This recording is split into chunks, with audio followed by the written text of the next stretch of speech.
saben que fue el puente, pues ya suspendimos las clases esos días, porque también de la otra generación también me dijeron que se iban a suspender, en fin, ¿sí? Bueno, entonces vamos a continuar ahora. Por cierto, lo del examen, ¿cuándo decidieron? Teníamos tentativamente 23 de septiembre. ¿Sí o no? Doctor, ¿podríamos hacerlo el 25 de septiembre? ¿Perdón? No te entendí. ¿Podríamos hacerlo el 25 de septiembre? El 25 de septiembre, que es Viernes. el viernes, o sea, de este viernes, de mañana en 8, ¿verdad? Sí, por Sí. mí no hay ningún problema. ¿Saben qué sería bueno? Que no sea a la misma hora de la clase para que no perdamos la clase. ¿Podrían a alguna otra hora? Ustedes díganme. Pues tenemos libre de 9 a 12. Ah, de 9 a 12 tienen libre. Ah, bueno, pues ¿qué les parece Sí. si lo hacemos a las... Es viernes, ¿verdad?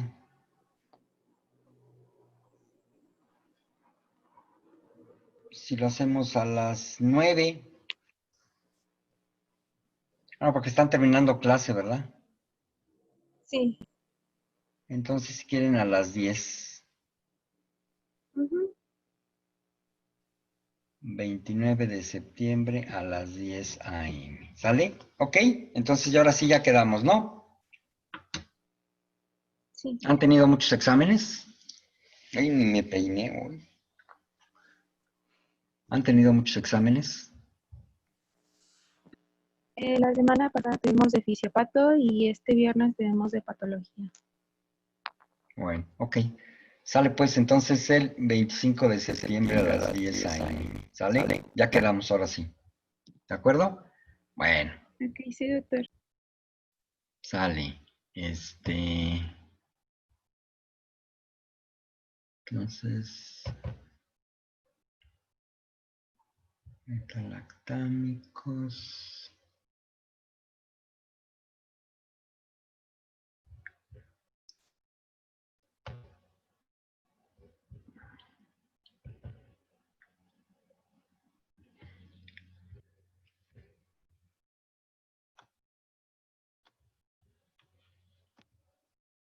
Nos quedamos, ya habíamos visto ya carboxipenicilinas, ¿verdad? ¿Sí? Bueno, aquí les decía de las carboxipenicilinas, acuérdense, estamos bueno, ahí para hacer un pequeño recordatorio, vimos que los beta-lactámicos se dividen en 4 grupos, uno de los grupos son las penicilinas, de las penicilinas se dividen en la penicilina G, en las, ¿cómo se llama? Antiestafilococo, ¿sí? El otro grupo son las aminopenicilinas, de las cuales a su vez se subdividen en 3 grupos, que son las aminopenicilinas, ¿sí? Las carboxipenicilinas, que precisamente estas, ¿sí? Y las ureidopenicilinas, ¿de acuerdo? Sí, vamos, ¿no? Porque ya nos salimos hace un buen rato de esto, y bueno. Entonces, les decía yo que tiene una indicación muy, aparte de todos estos gérmenes que ustedes ven aquí, uno muy importante se considera una de las penicilinas antiseudomona. Y les pongo aquí que se utiliza mucho, pues es muy eficaz contra ¿sí?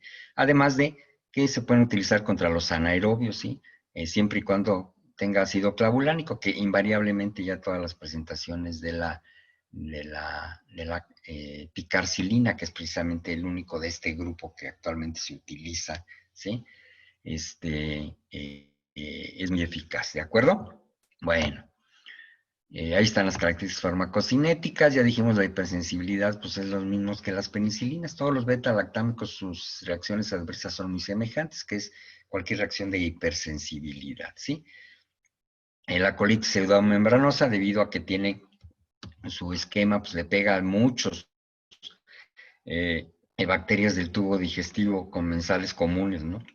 Del tubo digestivo, sí, menos al Clostridium difficile. En el Clostridium difficile no hemos visto que ninguno que le pegue, ¿sí? Entonces esto hace que prolifere el Clostridium difficile y entonces se presente la colitis pseudomembranosa, que es una de las complicaciones de uso prolongado precisamente de este antibiótico, ¿sí? Bien, Usos clínicos, pues infecciones graves, ¿no? Por enterobacterias, estafilococo aureus sensible a la meticilina, pues se puede utilizar también, ¿sí? En anaerobios, ¿sí? Ya dijimos que le pega a todo menos al Clostridium difficile.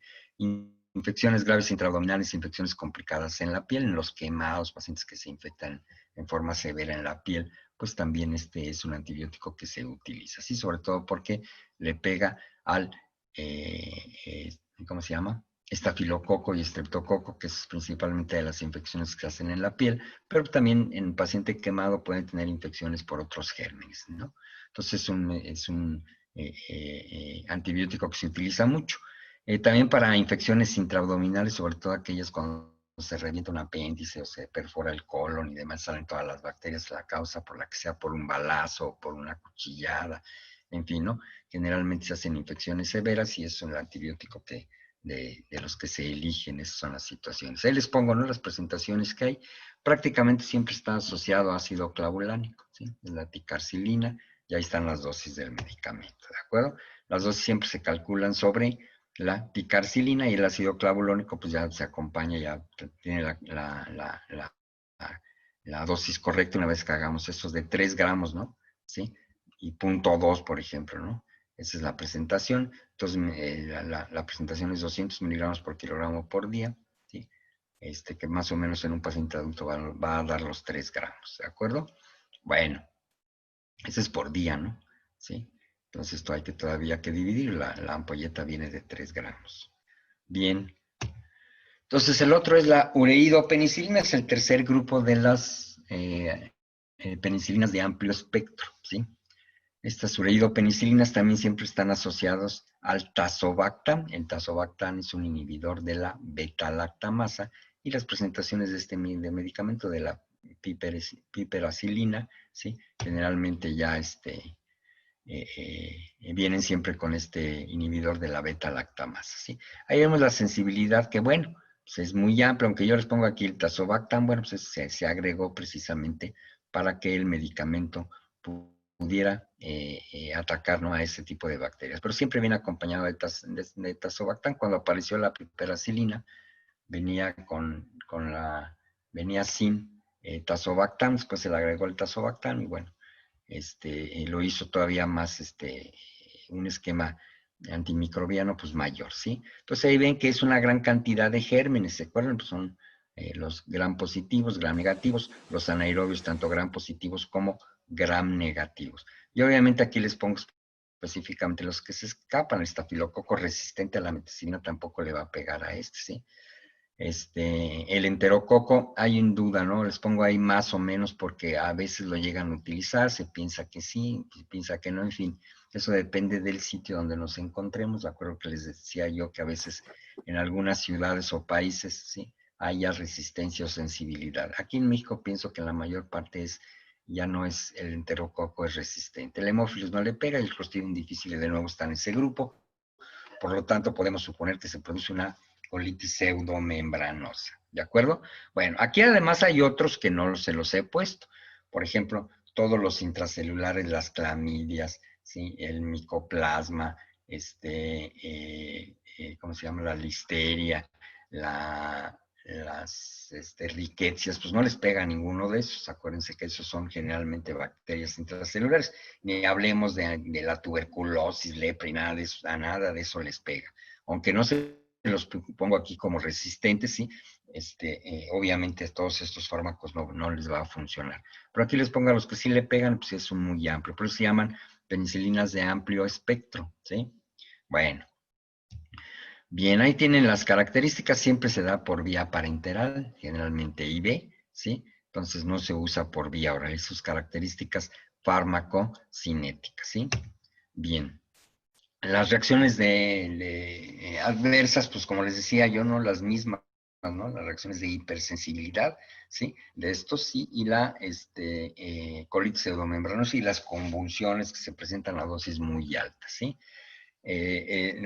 Obviamente la hipersensibilidad es cruzada con todas las penicilinas, todo el grupo de las penicilinas generalmente es cruzado. Entonces, si es alérgico a la penicilina G, va a ser alérgico a estas ureidopenicilinas, ¿de acuerdo? Y a las amoxipenicilina, digo, y a a la amoxicilina, que es del otro grupo de las penicilinas, ¿de acuerdo? Entonces, van a ser sensibles a todas ellas, ¿sí?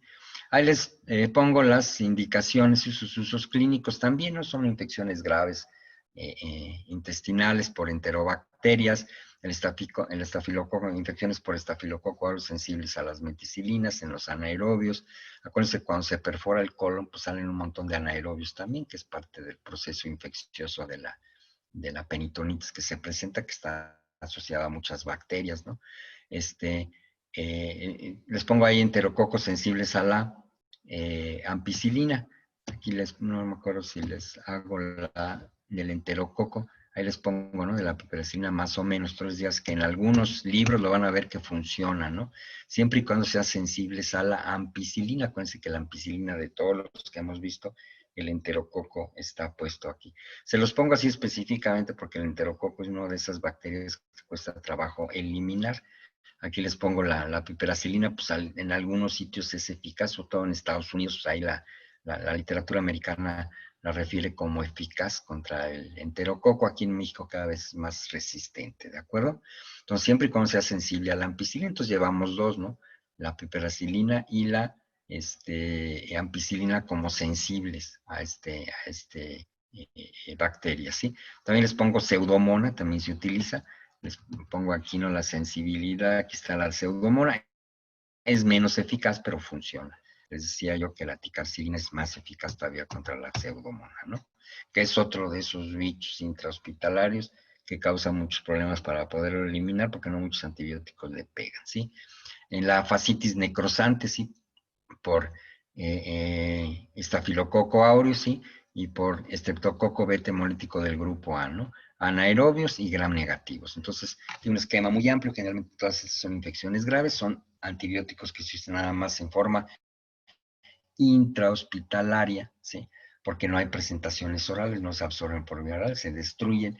Entonces, generalmente se administran por vía parenteral y de estas la que más se utiliza es la vía intravenosa, ¿de acuerdo? Tampoco no suele utilizarse por vía intramuscular porque es muy doloroso, ¿sí?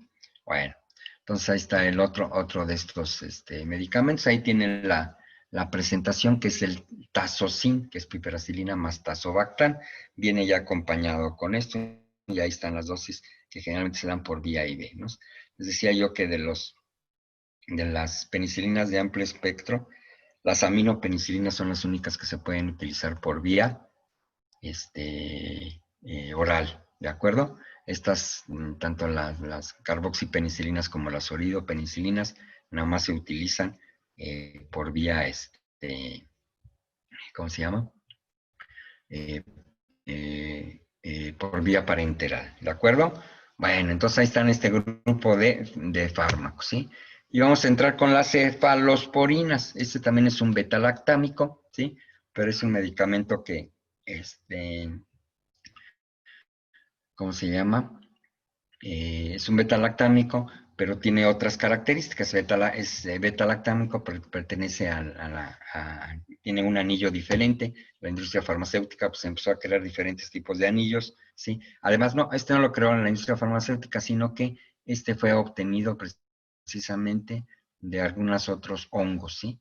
Entonces, la característica es que cambia este anillo, es el anillo cefalosporínico, sigue teniendo el anillo beta-lactámico, ¿sí? Entonces ahí está en el grupo de las cefalosporinas, ¿sí? Acuérdense que son 4, el grupo de los beta-lactámicos, penicilinas, ya las vimos todas.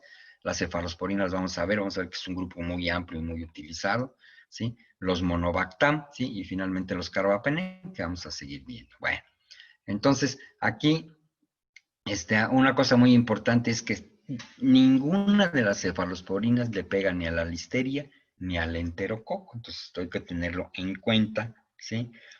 Porque no se pueden utilizar, vamos a ver que estos medicamentos también se utilizan en infecciones graves siempre y cuando no esté implicado el enterococo, porque no nos va a funcionar. Tendríamos que agregarle algún otro antibiótico que sí funcione contra el enterococo. Vamos a ver que hay otros grupos de medicamentos, ¿sí? Los aminoglucósidos, que generalmente son poderosos contra los enterococos, ¿de acuerdo? Bueno, Las cefalosporinas se dividen en generaciones, que es como fueron apareciendo, primera generación, segunda generación, tercera y cuarta generación. Actualmente se habla de una quinta generación que todavía no está bien establecida. ¿Sí? Hasta el momento actual, pues vamos a hablar de 4 generaciones. En la cuarta generación, pues nada más vamos a revisar un antibiótico que está en este grupo, que es que se utiliza en forma extensa.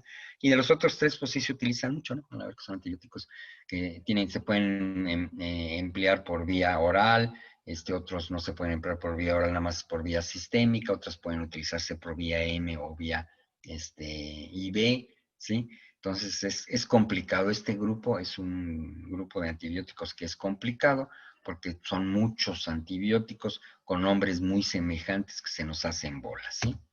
Ahí les pongo, por ejemplo, vamos a hablar de las cefalosporinas de la primera generación, que fueron las que iniciaron, ¿sí? Este grupo de antibióticos, ¿sí?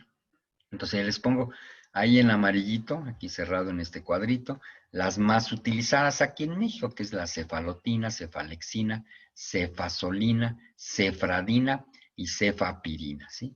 Entonces todos estos son nombres que se asemejan mucho y después con los de la segunda y tercera generación, pues más todavía, ¿sí? La cefalexina, por ejemplo, es un antibiótico de las cefalosporinas de primera generación que se puede utilizar por vía oral. ¿De acuerdo? Ahí están las estructuras químicas, pues todas tienen el anillo cefalosporínico, ¿sí? Junto con el anillo cefalosporínico, con el anillo beta-lactámico, obviamente. Y aquí estos radicales, pues se los cambian, ¿sí? En diferentes formas, y ahí ven todas las combinaciones que hay de estos medicamentos. Cambian los radicales y tienen características muchas veces farmacocinéticas y farmacodinámicas diferentes, ¿sí? Bien, ahí están la actividad antimicrobiana y actual de estas bacterias, de estos antibióticos. Ahí ven cómo le pegan al Streptococcus pyogenes. Acuérdense, el Streptococcus pyogenes hasta todos los antibióticos que hemos visto le pega. Es una bacteria bastante noble, ¿no? Funciona con muchos antibióticos, ¿sí? El neumococo, pues también le pega, ¿sí? Y el estafilococo aureus siempre y cuando sea sensible a la meticilina, porque si no es sensible a la meticilina tampoco le va a pegar. Entonces podemos utilizar este antibiótico o la dicloxacilina, porque sería sensible. ¿Sí? Bueno. Hemófilos influenza solamente le pega, y así con duda, la cefasolina, ¿sí? E. coli, Klebsiella y Proteus le pega, ¿sí? Y a los anaerobios, pues son nada más le pega a los anaerobios gram positivos, porque a los gram negativos no les pega. Y una gran variedad de bacterias del tubo del intestino, pues no le van a pegar, entre ellas la pseudomonas, enterobacteria, en fin, ¿no? Todas estas hemófilos influenza, se los pongo aquí que la mayoría de ellas no funcionan. ¿De acuerdo? Bien. Repasando, sobre todo para usarlos, sobre qué infecciones los vamos a utilizar, pues ya dijimos, por ejemplo, para una infección de la piel se podría utilizar una cefalosporina de primera generación. ¿Quién contesta? Sí, Sí, ¿Por qué porque sí? generalmente por son el para los estafilococo aureus, que es de la piel. Sí. ¿Y aquí otro, cuál es el bicho que también podemos tener en la piel? Acuérdense, ¿eh? No nada más se vayan con el estafilococo, ¿eh? ¿Qué otro bicho? estreptococo. El estreptococo. Esos dos son los principales que producen infecciones en la piel. ¿De acuerdo? ¿Sí? Bueno, ya se lo estaba mencionando, esto ya lo deben saber bien. Para una infección urinaria, está fácil, este ya no les pongo, ¿no? Infección urinaria, La E. coli. la E. coli. ¿Sí? ¿Quién estuvo contestando? ¿Guadalupe? Sí, ¿Sí? ¿Guadalupe qué? ¿Cruz? Cruz. Soy el 17. Bueno, Guadalupe Cruz. Dale. Te van a seguir contando. En realidad tendría que cambiar. Lo que pasa es que el examen tengo que cambiar la lista para que estas, nada más decirlo. Esta te va a servir todavía para el primer parcial, ¿eh? Pero bueno, ya ahora cambiamos. Voy a hacer otra lista, ¿sí? Bien, entonces sí se puede utilizar, y se puede utilizar muy bien, ¿sí? Acuérdense que todos estos antibióticos, todos los beta-lactámicos se pueden utilizar sin restricción en la paciente embarazada, ¿sí? Aquí el único problema es que sean alérgicos. Ah, por cierto, las cefalosporinas aproximadamente un 5 a 10%, ¿sí? De los alérgicos a la penicilina son alérgicos a las cefalosporinas, ¿sí? Entonces, pues hay que tenerlo esto en cuenta si queremos cambiar, ¿sí? Entonces hay que tener el conocimiento de esto. Hay quien dice que si preguntan, ¿es alérgico a la penicilina? Dice, no, sí, soy alérgico. ¿Qué le pasa cuando le dan penicilina? Pues me da comezón en la piel, me salen ronchitas, sale urticaria. Entonces, generalmente, si la administran, porque se sabe que la reacción va a ser también de este tipo. Al contrario, si les dicen, les preguntan, ¿es alérgico a la penicilina? Que sí. ¿Qué le pasó? No, pues hice un choque anafiláctico, casi me muero, en fin, ¿no? Tuvieron que dar adrenalina y demás. Entonces sí hay que evitarla. Hay otra norma para utilizarla o no en los alérgicos a la penicilina, la cefalosporina. Pero para no tener problemas, pues lo mejor se dice que es alérgico a la penicilina, pues mejor si tenemos la posibilidad de utilizar algún otro antibiótico, pues mejor utilizarlo, ¿de acuerdo? Porque muchas veces, pues digo, a veces se pierde el efecto de un grupo de medicamentos muy importantes porque sea alérgico a la penicilina, ¿no? Acuérdense nada más el 10%, inclusive hay estadísticas que dicen solamente el 5%. Entonces, vaya, pues hay un grupo importante, el 90% de pacientes, que por ser alérgicos a la penicilina no se benefician de estos antibióticos, ¿de acuerdo? Entonces, pues bueno, pero hay que tenerlo en cuenta, ¿no? Bien. Entonces, ahí vemos, puede utilizarse en infecciones de la piel, puede utilizarse en infecciones urinarias, en la paciente embarazada también se puede utilizar. Es un antibiótico que se utiliza mucho en esos dos sitios, ¿sí? Bueno, ahí están las características farmacocinéticas. Entonces, la cefazolina nada más se usa por vía parenteral, la cefalotina también nada más es parenteral, entonces nada más se usa en forma intrahospitalaria. En forma IM arde mucho, duele mucho, entonces no se aplica. La cefalexina es así, hay presentación oral y se absorbe el 90% de la cefalexina y es un antibiótico muy utilizado, es el Ceporex del mercado, ¿sí? Y la cefradina, que también puede utilizarse por vía oral o parenteral, ¿sí? Bueno, ahí están las características farmacocinéticas, ¿sí? Las concentraciones en líquidos cefalorraquídeos ya tienden a ser bajas, por lo tanto no son antibióticos que se utilicen mucho en infecciones del sistema nervioso central. Bien, ahí tienen los efectos adversos. Entonces, hipersensibilidad cruzada con la penicilina en un 5%. Hay artículos o libros que refieren hasta un 10%, ¿sí? Y pues son choque anafiláctico, enfermedad del suero, exantema cutáneo, anemia hemolítica, vasculitis, todos esos son los efectos son las reacciones de hipersensibilidad que pueden también tener en este grupo de antibióticos. Toxicidad. Vamos a ver que hay nefrotoxicidad, puede producirse necrosis tubulares, aquí ya cambia, ¿sí? Con la cefaloridina y la cefalotina, nada más. La colitis pseudomembranosa también se puede presentar con el uso prolongado de estos antibióticos y lo mismo las convulsiones en dosis muy altas en pacientes con insuficiencia renal. Vamos a ver que la eliminación renal cambia un poquito, por ejemplo, la cefalotina es la que menos se elimina por vía renal, tiene un metabolismo hepático, ¿sí? Pero las demás, acuérdense que todos los beta-lactámicos, su principal forma de eliminación es por vía renal. Entonces hay que tenerlo en cuenta en los pacientes con insuficiencia renal. Estos antibióticos hay que ajustarles las dosis porque se pueden presentar convulsiones si se dan las dosis normales y se empieza a acumular mucho este antibiótico, ¿sí? En hematológicas también puede haber con las cefalosporinas, hipoprotrombinemia, ¿sí? Interfiere con la síntesis precisamente de los factores de coagulación de la protrombina, ¿de acuerdo? Entonces sí se puede producir algunos sangrados, entonces hay que tenerlo presente en aquellos pacientes que estén recibiendo algún tipo de anticoagulante, ¿sí? O que tengan insuficiencia hepática, pues se puede agravar, ¿no? El sangrado, presentarse con más facilidad el sangrado, ¿sí? Entonces se agregan otros efectos adversos o tóxicos del medicamento. Entonces, aquí les pongo, ¿no? Los usos clínicos, pues, infecciones leves cutáneas y de tejidos blandos. Ya dijimos que los principales son precisamente el estreptococo y el estafilococo, entonces se puede utilizar. En infecciones urinarias se puede utilizar porque le pega muy bien a la E. coli. Acuérdense que de las infecciones urinarias aproximadamente el 95%, ¿sí? Son por E. coli y le pega bien, ¿sí?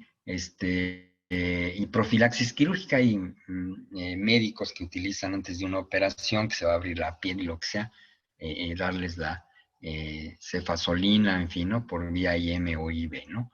Una dosis alta, ¿sí? Como profilaxis, ¿sí? Originalmente esto no está bien hecho, ¿sí? Generalmente en una cirugía pues nos lavamos bien, nos ponemos guantes, cubrebocas, no tiene por qué infectarse, lavamos bien la piel, ¿sí? Pero bueno, en algún tiempo se llegaba a utilizar, algunos cirujanos la llegan a utilizar, aunque hay que evitar precisamente todas estas cosas, hay que limpiar bien la piel, ¿no? Antes de una cirugía, ¿sí? Ahí les pongo cefalexina, que es el famoso Ceporex, ahí en genérico, ¿no? ¿Sí? Tabletas de 250 y 500 y las soluciones esas de 125 y 250 en 5 mililitros, ¿sí? La dosis, ustedes ven que es bien amplia, ¿no? De 30 a 100 miligramos por kilogramo por día cada 6 horas. La dosis va a estar de acuerdo con la gravedad, vamos a decir, de la infección o la extensión de la infección. Lo normal es utilizar 40 o 50 miligramos por kilogramo por día en el paciente pediátrico. El paciente pediátrico también es un antibiótico que suele ser muy bueno, ¿sí? No tiene efectos adversos, ya dijimos cuáles, mientras no sea alérgico, ¿sí? O tenga hipersensibilidad, no va a haber, prácticamente no tiene problemas. Nada más recordándole estos de la nefrotoxicidad o la disminución de los factores de coagulación, ¿sí? Hay que tenerlo en cuenta nada más en los pacientes que tengan algún problema de este tipo. Ahí está la cefalotina, es el Keflin, ¿sí? Fue de los primeros que aparecieron de las cefalosporinas, ¿sí? Y la cefradina, ¿sí? Que es el Varacef, es otro nombre comercial de la cefradina, ¿sí? Que prácticamente pues tiene las mismas utilidades, prácticamente también la misma presentación que es la cefalexina, que es el famoso Ceporex, que lo utilizan también mucho los odontólogos para infecciones de la boca por anaerobios gram positivos, porque dijimos que a los gram positivos pues sí les pega, ¿no? Están el Clostridium, el Peptostreptococo, el Peptococo, todos estos son anaerobios que se encuentran en la cavidad bucal y son muchas veces responsables de que nos duela alguna muela de una infección en la boca, ¿de acuerdo? Bueno, entonces ahí están esas indicaciones y esos medicamentos cefalosporinas de primera presentación, ¿sí? Decía yo que es un grupo, hay 4, van a ver ustedes que en el libro vienen ahí todavía más cantidad de estos, pero con esos 4 o 5 que les pongo aquí, que ustedes más o menos, estos 5, ¿no? ¿Sí? Acuérdense, todos empiezan con cefa, menos la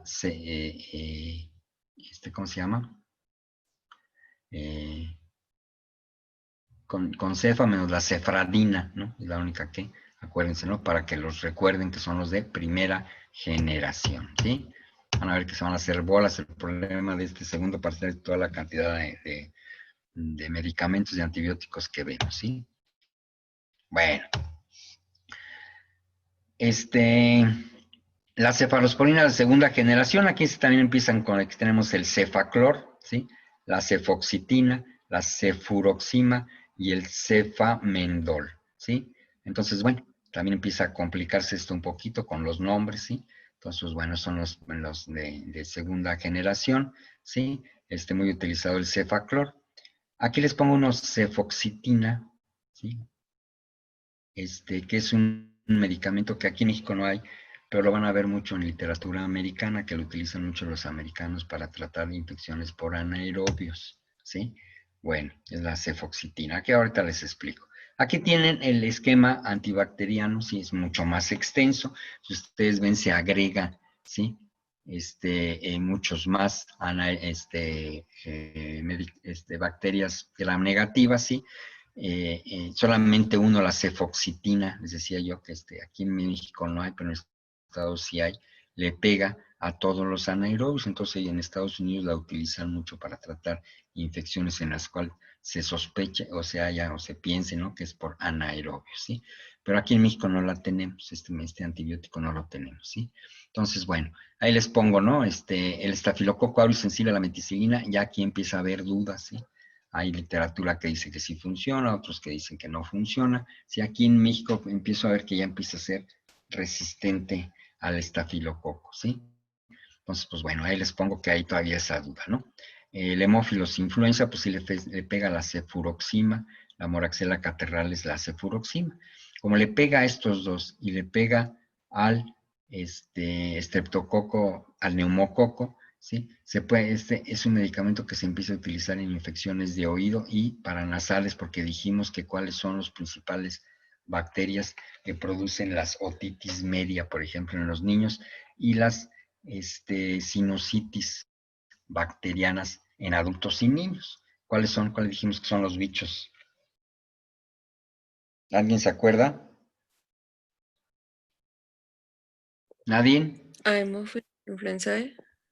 Haemophilus influenzae es uno. ¿Cuál otro más? Y la Moraxella catarralis. La moraxela, ¿y qué otro más? Neumococo. Y el neumococo, ¿sí? Acuérdense, ¿sí? Esos tres importantes, ¿sí? El neumococo, como el 50% de los pacientes que tienen otitis media y sinusitis, ese por neumococo. Y el otro 15%, ¿sí? O 20% es Haemophilus influenzae y otro 20% Moraxella catarralis. Entonces, prácticamente con este antibiótico cubren el 90% de las bacterias causantes de estas infecciones, que invariablemente no pueden hacer cultivos porque es difícil hacer un cultivo de una sinusitis, ¿sí? Entonces, pues bueno, hay que tenerlo en cuenta porque tenemos que dar el antibiótico. Este es uno. El anterior, las de primera generación, podríamos utilizarlas para tratar una de estas infecciones, por ejemplo, una sinusitis. Le pega el neumococo, cubrirían el 50% de este, ¿sí? Y después el Haemophilus influenza, la cefazolina, pero la moraxela generalmente es resistente, ¿sí? Entonces escaparía pues un 20%, inclusive hasta si no usan la cefazolina, pues hasta y esto también con una duda, entonces le escaparía la mitad de las bacterias, ¿no? Por utilizar una cefalosporina de primera generación, por ejemplo, la cefalexina. Entonces, ¿sí me entienden cómo es esto? Sí, se pueden utilizar en infecciones de la piel, en infecciones de las vías urinarias, porque aquí les pongo E. coli, es el 90%, el 95% de las infecciones urinarias adquiridas en la comunidad es por E. coli. Y el otro porcentaje, ¿cuál es? Klebsiella proteus, y le pega a los tres, ¿sí? Entonces le pega prácticamente a todas las infecciones urinarias adquiridas en la comunidad, ¿sí? Las infecciones urinarias ya adquiridas en un hospital por sondeos o por cirugía uretral, y esto ya cambian completamente las bacterias, ¿sí? Igual los antibióticos que se deben dar. ¿De acuerdo? ¿Sí? ¿Sí se entiende bien? Fíjense que muchas son preguntas de examen, ¿eh? Todas estas. Bueno, entonces ahí está este antibiótico. Por ejemplo, lo pueden dar las cefalosporinas de segunda generación para tratar infecciones urinarias, ¿sí o no? Sí, también. También se pueden utilizar, ¿de acuerdo? Eso es lo que tienen que ir más o menos digiriendo, ¿no? Para ver qué bichos se utilizan, ¿sí? Bueno, en cambio, para una infección, ¿sí? De oído, ¿sí? O de una otitis media, ya solamente esta, la cefuroxima, por ejemplo, que aparentemente es la que le sigue pegando, ¿de acuerdo? Si nada más, cuando les pongo es que nada más, cuando les pongo aquí de este lado es que nada más de estos, de los de segunda generación le pega, ¿de acuerdo? ¿Sí? Entonces, bueno, para que vayan identificando, ¿sí? De estos medicamentos de segunda generación. Bien, ahí tienen, ¿no? Cefalosporinas de segunda generación, las características farmacocinéticas, el cefaclor y la cefuroxima se usan mucho por vía oral, van a ver que son medicamentos que se utilizan muchas veces los pediatras para infecciones también de la garganta. Obviamente, ¿sí? Para infecciones por neumococo, por estreptococo piógenes, en las cuales sabemos que es una faringitis estreptocócica, pues también se puede tratar. Aunque dijimos que el más específico es la penicilina. Sí, la penicilina G, sin embargo, lo de las inyecciones, pues como que no les gusta mucho a los niños y entonces para llevarlas bien con ellos, ¿sí? Bueno, ahí está en presencia cruzada al 5%, ¿no? Choque anafiláctico, enfermedad del suelo, en fin, las reacciones adversas, ya dijimos cuáles son, ¿sí? Las de hipersensibilidad, hay pacientes que son alérgicos a las cefalosporinas, pero no a las penicilinas, puede ser también, ¿sí? Aquí no es necesariamente cruzada una con otra, ¿de acuerdo? Pero bueno, ahí se los pongo para que vean, valoren. También, obviamente, los que son alérgicos a las cefalosporinas, ¿sí? Pueden ser alérgicos a las penicilinas. ¿En qué porcentaje? Pues en un otro 5 o 10%, ¿sí? Que son alérgicos a las dos, ¿sí? Pero bueno, aquí también ahí está ya de que las quieran utilizar cuando les digan que son alérgicos a una u otra. La mayoría de los pacientes difícilmente les dicen alérgicos a la penicilina, saben diferenciar si son a las cefalosporinas o a las penicilinas. La verdad es que siempre tienen ese concepto un poco así, un poco claro, porque el médico tampoco no les aclara mucho cuando les sale, se enronchan, ¿sí? Entonces, pues bueno, habrá que ver, preguntarles bien. Hay unos que sí tienen el dato correcto. No, a mí me dieron cefaclor y me salieron ronchitos. Pues bueno, saben que es una cefalosporina. Pero también van a ver que hay muchas veces que hay falsas alergias. ¿Qué es lo que suele ocurrir? Por ejemplo, a mí me ha pasado, por ejemplo, de ponerles una inyección intramuscular del benzetacil, de la penicilina G, intramuscular, y al paciente le duele tanto que hasta suda frío y hasta se desmaya del dolor. Entonces todo el mundo queda con la idea de que es alérgico, aunque en realidad hay gente que le tiene pánico a las inyecciones. Cuando les ponen esas penicilinas, pues se les duele mucho y hacen, o sea, hasta se llegan a desmayar. A mí me ha pasado, sudan frío, se ponen pálidos, ¿no? Y les viene un síncope y se desmayan, ¿sí? Entonces a veces, ay, pues es alérgico, no sé qué, que me cayó muy mal, en fin, ¿no? O a veces la penicilina les causó algún otro problema, ¿sí? O estaba asociado a la patología por lo cual se los pusieron, que si les dio les dio diarrea, o les dio vómito, o les dio algún otro síntoma que ellos asocian al uso de la penicilina, le dicen, ¿es usted alérgico a la penicilina? Sí.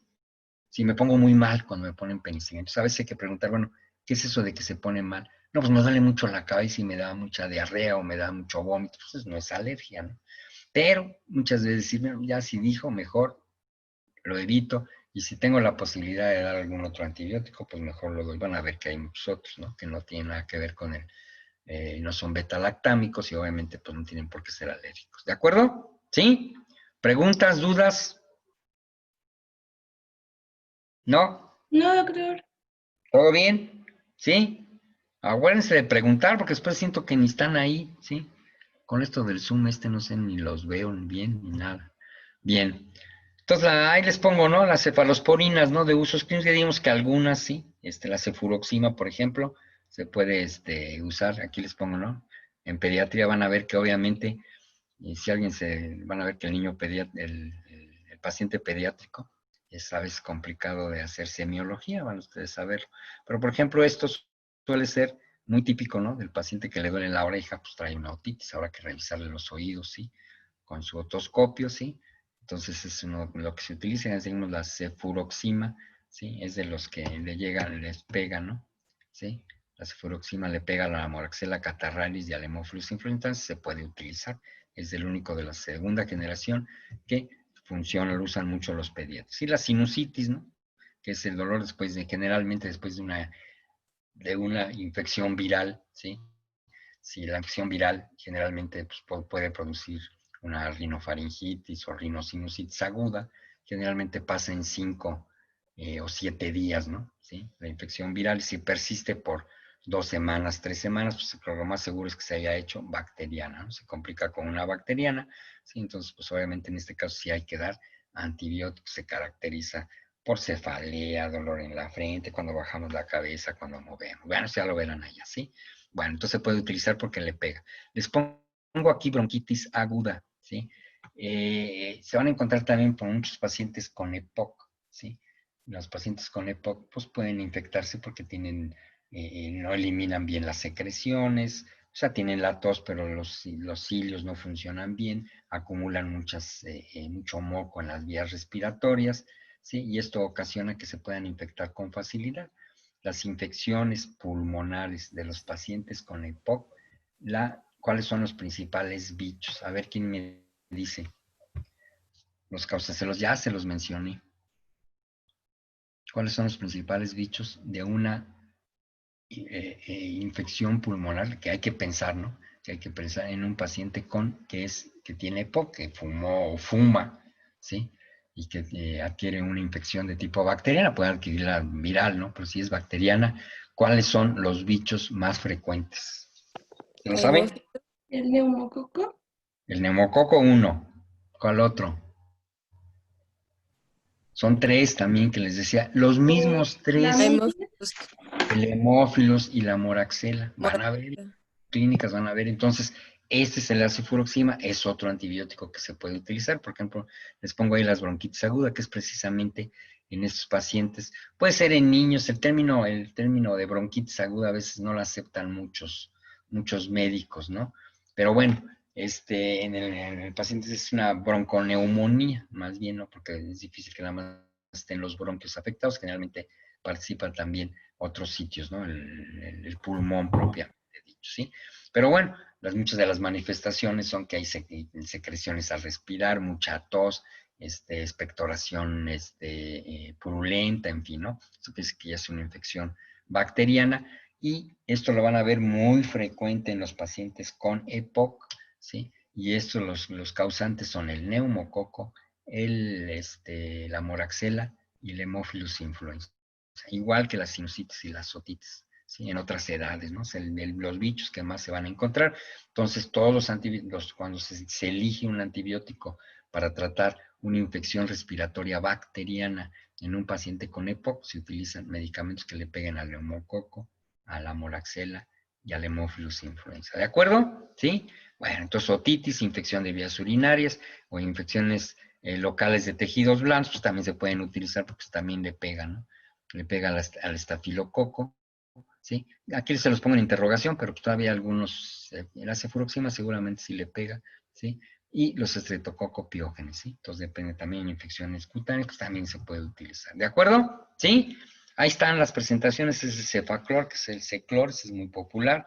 La cefuroxima, el Novador, ¿sí? Otra cefuroxima es el otro nombre comercial. Ese se van a ver que los pediatras utilizan mucho esto, sobre todo para las otitis medias, ¿no? Las otitis medias hay que dar inmediatamente antibiótico y generalmente a esas dosis que están aquí. Si aquí les pongo está un poquito más limitada la dosis de estos medicamentos, pero se pueden utilizar de 20 a 40 en el cefaclor y la cefuroxima 20 miligramos por kilogramo por día, que se divide cada 12 horas. ¿De acuerdo? ¿Bien? Bueno, entonces seguimos con las cefalosporinas de tercera generación, ¿sí? Aquí tenemos la ceftazidima, ceftriaxona, cefoperazona, cefotaxima, que fue la primera que apareció, y aquí les pongo el cefixima. La cefixima, sí, es de tercera generación, ¿sí? Por aquí les voy a mencionar cuál está la de cuarta generación, se los pongo hasta acá abajo. El cefepime, que es uno de los que actualmente se encuentra, es muy utilizado y se considera de cuarta generación, y no lo vamos a ver aparte, lo vamos a ver aquí mismo en los de tercera generación, ¿sí? Ahorita vamos a ir, ¿no? Entonces, cefepime, cefepima, ¿sí? Y la cefixima, ¿sí? Que ese es de tercera generación y es el único que es oral, ¿sí? Hay una presentación, es el Denbar famoso, ¿sí? Y todos los otros son por vía parenteral, ¿sí? ¿Cómo se llama? Ceftriaxona, vamos a ver que hay una presentación IM, ¿sí? Pero ahorita les voy a explicar bien. Los demás no se utilizan más que por vía intravenosa. Este se puede utilizar por vía IM, incluso hay una presentación que se puede dar cada 12 horas o cada 24 horas, ¿sí? Y el cefixime es el único que se puede dar por vía oral, tiene una absorción del 47%, ¿sí? Una biodisponibilidad del 40%, ¿de acuerdo? Bueno, entonces aquí ven cómo esto se empieza a complicar, ¿no? Con estos de tercera generación, pero son antibióticos que se utilizan muchísimo y los tienen que tener bien identificados, ¿de acuerdo? Bien, ahí les pongo el esquema antibacteriano. Aquí también es enredado, les pongo entre paréntesis, por ejemplo, de todas las de tercera generación, las que funcionan es la ceftriaxona y cefotaxima, las demás no. Aquí también la ceftriaxona y el cefixima o cefixime, ¿sí? Son los únicos que utilizan cuando les pongo en sensibles y les pongo entre paréntesis que es donde funciona. Aquí inclusive les pongo a los que no les funciona, el meningococo, específicamente la ceftazidima, ¿sí? Entonces, bueno, hace un poquito más enredado esto, ¿sí? Aquí les pongo pseudomonas, nuevamente aparece, los otros de primera y segunda generación no le pegan las pseudomonas. Entonces, estos, la ceftazidima y el cefepime, se consideran, ¿sí? Cefalosporinas que se consideran, les llaman las cefalosporinas antipseudomona, porque funcionan. Les decía yo que las pseudomonas son esos bichos y que cuesta mucho trabajo erradicar, quitar, y que son muy frecuentes en los hospitales y por lo tanto son causa frecuente de infecciones intrahospitalarias, ¿sí?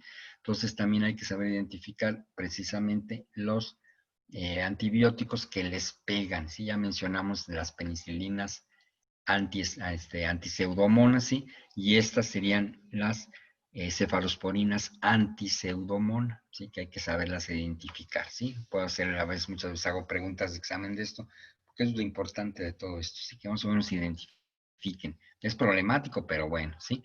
Le pega de los anaerobios nada más a los gram positivos y no a los gram negativos, ¿de acuerdo? ¿Sí? Aquí no van a ver ustedes que a la cefalosporina no se les agrega ninguna inhibidor de la beta-lactamasa, porque en realidad la beta-lactamasa no les funciona. O sea, la beta-lactamasa no destruye las cefalosporinas. Hay otras beta-lactamasas que se han descubierto, pero diferentes, ¿de acuerdo? Entonces, bueno, aquí van a ver que estos no se asocian las cefalosporinas a los inhibidores de la beta-lactamasa, ¿de acuerdo? Como se les agrega a las penicilinas que ya vimos, ¿sí? Bueno, entonces ahí está el esquema, ¿sí? De los de tercera generación es un poquito más complicado, ¿sí? Aquí les pongo, aquí ya no les puse el estafilococo. Hay quien todavía lo utiliza para pegarle al estafilococo, ¿sí? Entonces a veces lo vamos a ver que hay algunas indicaciones que para el estafilococo. Yo tengo entendido y he oído y he visto que cada vez es más resistente el estafilococo, a diferencia de los de primera y segunda generación, que todavía les llega a funcionar. En los de tercera generación, muchos libros dicen que ya es resistente, tanto el sensible a la meticilina como el resistente a la meticilina, ¿de acuerdo? Pero aquí puede haber alguna discusión y dudas y pueden encontrar en algunos otros libros, ¿de acuerdo? Bueno, entonces ahí les pongo ya el esquema antibacteriano de estos bichos, ¿sí? Acuérdense eso de las pseudomonas, ¿sí? Y les decía que ya hay pocas presentaciones, ¿sí? Solamente hay uno que hay una presentación oral, ¿sí? Los demás todos son presentaciones por vía intramuscular, perdón, intravenosa, y una de ellas hay una presentación intramuscular, ahorita vamos a ver, ¿sí? Entonces aquí les pongo, ¿no? Las características farmacocinéticas. Ustedes ven también que hay algunos que penetran con facilidad al la ceftriaxona 8% en líquido cefalorraquídeo, la ceftazidima 20%, esto es bueno, ¿saben? Esta muchas veces la utilizan para infección, para meningitis, ¿sí? Y la cefotaxima llega a penetrar bien al sistema nervioso central. Las demás prácticamente nada más estas tres cefalosporinas de todas las generaciones son las que se llegan a utilizar para tratar infecciones en el sistema nervioso central, meninges, ¿de acuerdo? Meningitis, ¿de acuerdo? ¿Sí? La cefixima es el único que se puede dar por vía oral y el cefapima es el único antibiótico, ¿sí? Vamos a considerarlo de cuarta generación, actualmente se llama de cuarta generación, es el único que tenemos en el mercado aquí en México. ¿De acuerdo? Entonces, complicado todas estas cefalosporinas, ¿sí? Bien, las reacciones adversas, pues lo mismo que hemos estado viendo, ¿no? Que sean alérgicos a ellas, ¿sí? La toxicidad es lo mismo, nada más con la cefaloridina, cefalotina. Se pueden producir superinfecciones, sí, ¿no? Pues generalmente la colitis pseudomembranosa, pues es una, vamos a decir que una sobreinfección importante porque le pega a muchas otras bacterias, ¿sí? Pega a muchas bacterias, entonces las que son resistentes pueden proliferar más, ¿sí? Y las hematológicas, como dijimos, que pueden interferir con la síntesis de la protrombina, ¿de acuerdo? Bueno. Usos clínicos. Aquí les pongo la ceftriaxona, ¿sí? Que hay una presentación IM, es la única de las cefalosporinas que se puede aplicar IM, ¿sí?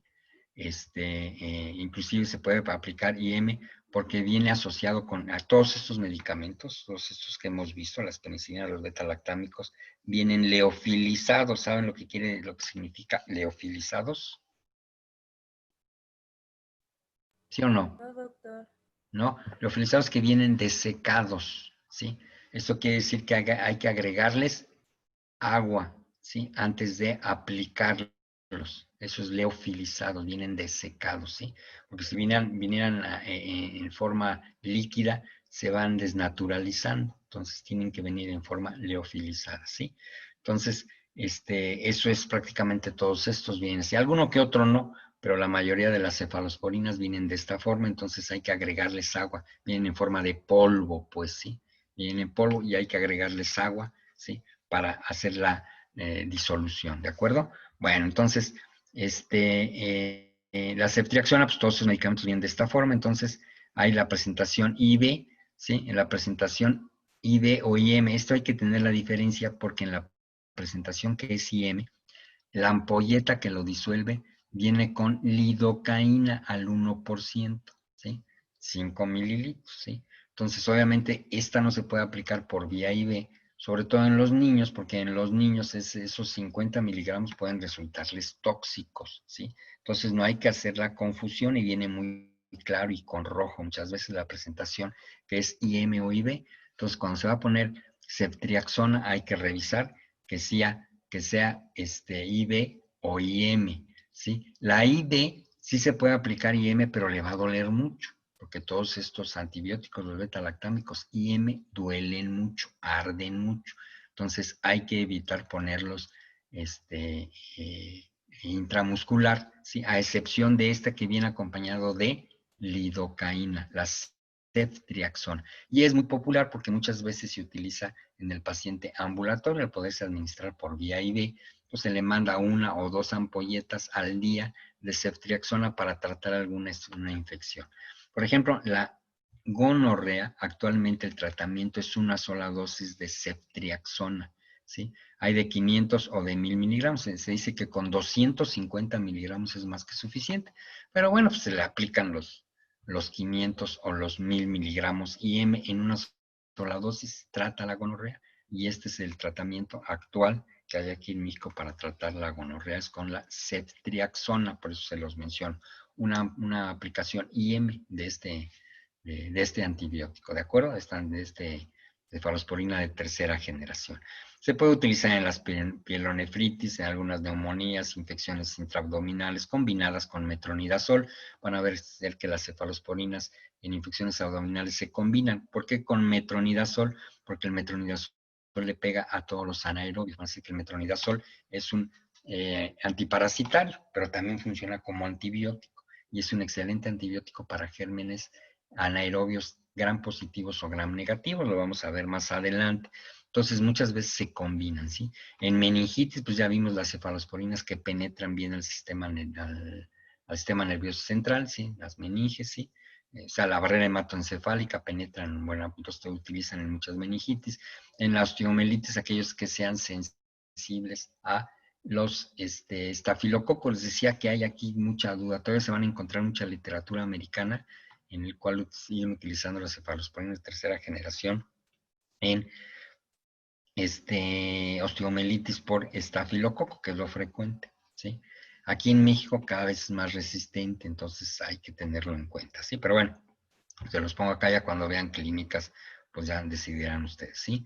En las artritis, también hay muchas artritis que se deben a gonococo, ¿sí? Las artritis sépticas me refiero, ¿sí? Obviamente artritis séptica puede ser por gonococo o por estafilococo, ¿sí? Entonces, pues, bueno, ahí está la idea de que si le pega al estafilococo o no le pega, ¿de acuerdo? ¿Sí? De infecciones de tejidos blandos, ¿sí? Decía yo que al estreptococo sí le pega, pero el estafilococo empieza a haber cada vez más resistencia. La ceftazidima, pues es muy específica contra pseudomonas, ya dijimos que son de las, ¿cómo se llama? Cefalosporinas antipseudomonas, sobre todo está la ceftazidima. El cefepime, ¿sí? O cefapima, ¿sí? Es el que es por vía, es de cuarta generación, funciona contra pseudomonas y neutropenia no, perdón, este no es el de cefepime, sí es el de cuarta generación, ¿sí? La cefixima, estos se me hacen bolas todavía, el cefixima es el que se puede dar por vía oral, ¿sí? Bueno, entonces cefepime es de las de cuarta generación, se puede dar IM o IV, esto en las de cuarta generación se puede dar por vía IM, arde mucho menos, ¿sí? También se utiliza por vía IV contra pseudomonas, ¿sí? Y la cefotaxima, ¿sí?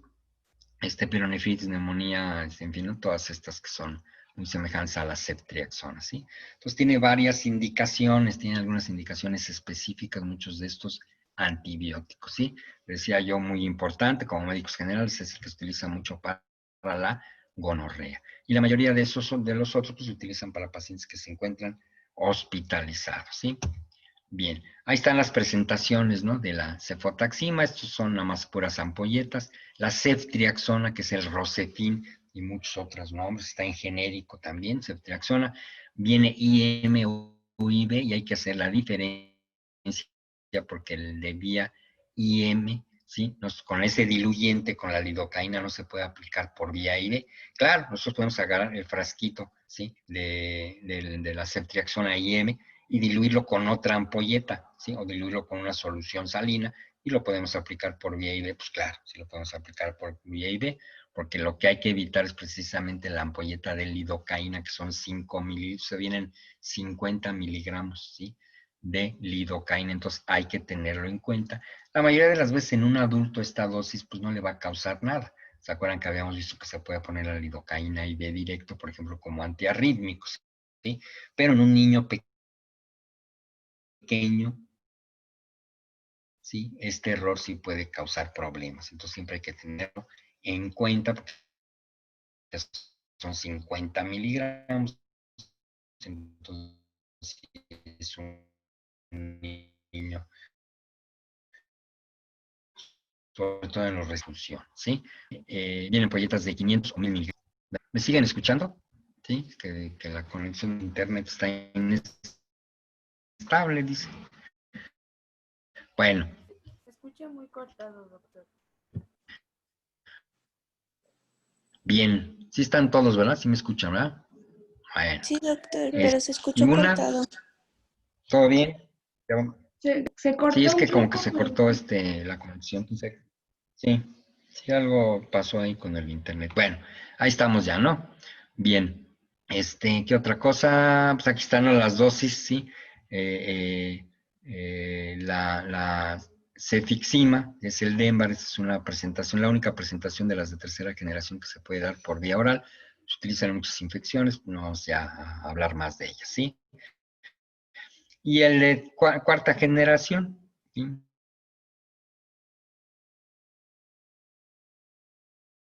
Es la cefepima, ¿sí? El maxipime, ¿sí? Ahí están, nada más se da por dosis amplias, ¿sí? Acuérdense que es dosis por día, ¿sí? Se divide en cada 8 o 12 horas, o sea, 2 o 3 veces al día está dividida, ¿de acuerdo? Esta ceftriaxona, ¿sí? Se puede dar cada 12 horas o cada 24 horas, ¿sí? Porque se puede aplicar IM, una inyección diaria, ¿no? Una inyección cada 12 horas. Les digo, viene acompañado de lidocaína y no duele tanto, ¿sí? Más casi no duele. Pues, se aplica la lidocaína y generalmente no tiene dolor, ¿sí? Pero acuérdense de hacerlo porque si la IV la ponen IM, pues sí le va a arder el montón, ¿sí? Y es el problema de todos estos antibióticos, ¿sí? Bien. Pues aquí nos quedamos y continuamos el Monovactam para la próxima clase. ¿De acuerdo? Sí, ¿Sí? doctor. Sí, doctor. ¿Todos ahí están todavía? Bueno. Sí.